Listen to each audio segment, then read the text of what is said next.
ଭାରତର ନୀଳ ଅର୍ଥବ୍ୟବସ୍ଥା ହେଉଛି ବହୁ କୋଟି ଟଙ୍କାର ତଥା ଏହା ଭାରତର ମୋଟ ବ୍ୟାପାର ମାତ୍ରାର 90 ଭାଗ। ନୀଳ ଅର୍ଥବ୍ୟବସ୍ଥା ଏହା ଆଗାମୀ ଦିନରେ ସୁନେଲି ସୁଯୋଗ ପ୍ରଦାନ କରିବ। ଅବଶ୍ୟ ସାଗର ସର୍ବଦା କାର୍ଯ୍ୟ କରିବାର ସୁରକ୍ଷିତ ସ୍ଥାନ ନୁହେଁ ଏବଂ ଏହାର ବିଶାଳତା ଏତେ ଯେ ଯାତ୍ରା ପାଇଁ ଅନେକ ଇନ୍ଧନ ଲାଗିଯାଏ। ନୀଳ ଅର୍ଥବ୍ୟବସ୍ଥାକୁ ସୁଦୃଢ଼ ରଖିବାର ଚାବିକାଠି ହେଉଛି ସମୁଦ୍ରରେ ସୁରକ୍ଷା, ଇନ୍ଧନ କାର୍ଯ୍ୟକ୍ଷମତା ଏବଂ ସାଗର ପ୍ରଣାଳୀର ଉତ୍ତମ ଜ୍ଞାନ।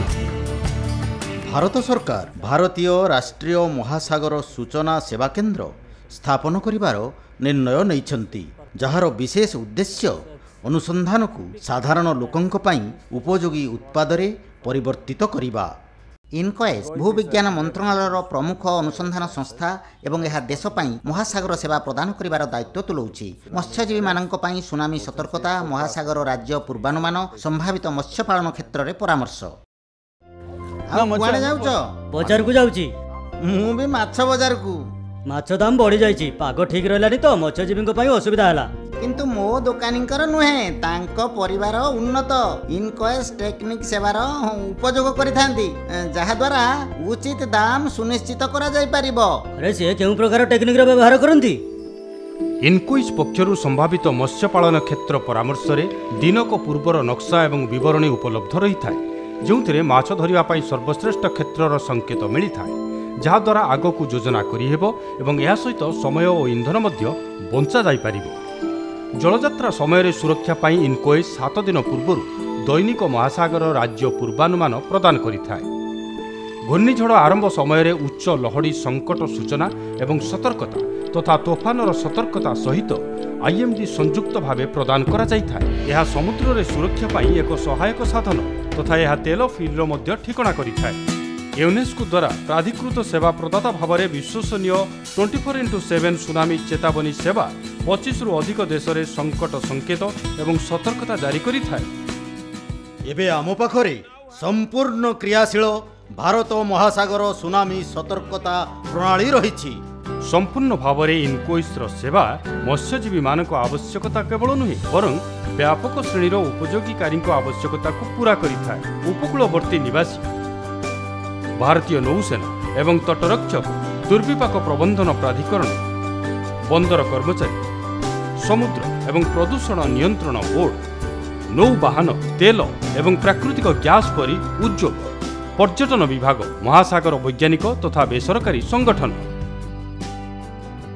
ମାଛ ଧରିବା ପାଇଁ ନକ୍ସା, ସୁନାମି ସତର୍କତା ସେବା କ'ଣ ନିର୍ଭରଯୋଗ୍ୟ? ଇନକୋଇସ୍ ସେବାର କାର୍ଯ୍ୟ ନିଷ୍ପାଦନ ନିରୀକ୍ଷଣ ସ୍ୱତନ୍ତ୍ର ବିଭାଗ ଦ୍ୱାରା କରାଯାଇଥାଏ। PFZ ପରାମର୍ଶଦାତା ସଫଳତାର ଉଚ୍ଚ ସ୍ତର ସୁନିଶ୍ଚିତ କରିଥାଏ ତଥା ଏହା ମତ୍ସ୍ୟଜୀବୀଙ୍କ ମଧ୍ୟରେ ଅନେକ ଲୋକପ୍ରିୟ ମଧ୍ୟ। ମହାସାଗର ରାଜ୍ୟ ପୂର୍ବାନୁମାନକୁ ନିରୀକ୍ଷଣ ଦ୍ୱାରା ଯାଞ୍ଚ କରାଯାଇଥାଏ ତଥା 80 ଭାଗରୁ ମଧ୍ୟ ଅଧିକ ସଠିକତା ପ୍ରାପ୍ତ କରିବା ପାଇଁ ସୁଧାର କରାଯାଇଥାଏ। ଅଞ୍ଚଳର ସର୍ବୋତ୍ତମ ସେବା ପ୍ରଦାତା ହେବା ଦୃଷ୍ଟିରୁ ଇନକୋଇସ୍ର ସୁନାମି ସତର୍କତା ସମୁଦ୍ର ପତନ ଭୂକମ୍ପର 10 ମିଟର ମଧ୍ୟରେ ଜାରି କରାଯାଇଥାଏ, ଯାହାଦ୍ୱାରା କେବଳ ପ୍ରଭାବିତ ଅଞ୍ଚଳ କ୍ଷେତ୍ରକୁ ଆବଶ୍ୟକ ସୂଚନା ଦିଆଯାଇପାରିବ। ଇନକଏସ୍ ଭାରତର ସମ୍ପୂର୍ଣ୍ଣ ତଟବର୍ତ୍ତୀ ଅଞ୍ଚଳକୁ କଭର କରିଥାଏ ତଥା ଏହା ସବୁ ବୈଜ୍ଞାନିକ ସଂସ୍ଥା, ବେସରକାରୀ ସଂଗଠନ, ମତ୍ସ୍ୟଜୀବୀ ସଂଘମାନଙ୍କର ବନ୍ଧୁ ପଥପ୍ରଦର୍ଶକ ହୋଇସାରିଛି। ଇନକଏସ୍ର ଏକ ବିଶେଷତ୍ୱ ଯାହାକୁ ଅଧିକ ପ୍ରଶଂସା କରାଯାଉଛି ତାହା ହେଉଛି ପ୍ରୟୋଗଶାଳାରୁ ଅଞ୍ଚଳ ପର୍ଯ୍ୟନ୍ତ ଟେକ୍ନିକ ହସ୍ତାନ୍ତର ଉପରେ ଗୁରୁତ୍ୱ ଦେବା। Mobile app, SMS, voice services, email, electronic display board, INCOIS website, Akashvani, FM, TV, fax, social media ଇତ୍ୟାଦି ଦ୍ୱାରା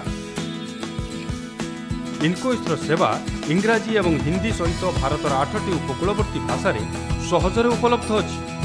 ଇନକୋଇସ୍ ସେବାର ଯନ୍ତ୍ର ଏବଂ ଉପଗ୍ରହର ବ୍ୟାପକ ନେଟୱାର୍କରୁ ପ୍ରାପ୍ତ ଡାଟା ସହିତ ଆଧୁନିକତା ରଖାଯାଇଥାଏ, ଯାହାର ବିଶ୍ଳେଷଣ ହାଇ ପରଫର୍ମାନ୍ସ କମ୍ପ୍ୟୁଟର କରିଥାଏ ତଥା ରିଏଲ୍ ଟାଇମ୍ କନେକ୍ଟିଭିଟି ପାଇଁ ଏହା ବିଶେଷ ସଞ୍ଚାର ନେଟୱାର୍କ ଦ୍ୱାରା ସମର୍ଥିତ ରହିଛି।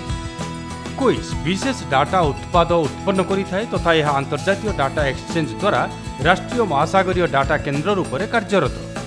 ସେବାଗୁଡ଼ିକୁ ଉନ୍ନତତର କରିବା ପାଇଁ ନିୟମିତ ଉପଯୋଗକର୍ତ୍ତା ପରିପୃଷ୍ଟି କର୍ମଶାଳାମାନ ଆୟୋଜନ କରାଯାଉଛି। ଇନକୋଇସ୍ ସୁନାମି ପ୍ରସ୍ତୁତି ପାଇଁ ନକଲି ଅଭ୍ୟାସ ମଧ୍ୟ ଆୟୋଜନ କରିଥାଏ।